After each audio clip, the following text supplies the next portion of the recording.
今日唔講點刷牙，同你哋講一段古代剝牙血淚史。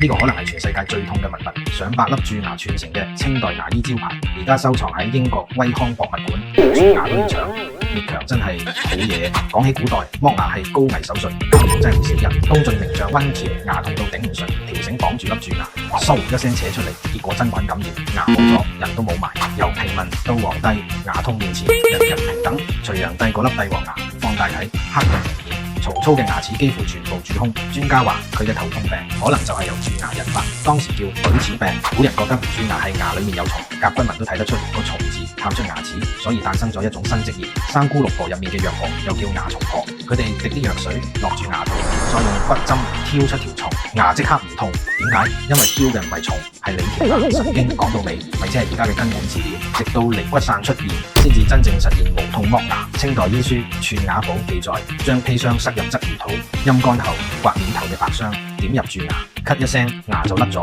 葛優都試過，當年就係咁俾氣功大師發功剝牙。呢啲含毒嘅尼骨散，而家已經俾現代醫學明文禁止。所以話你而家坐喺張牙椅上面打支針，幾分鐘搞掂，真係幸福到不得了。以前剝牙係玩命㗎。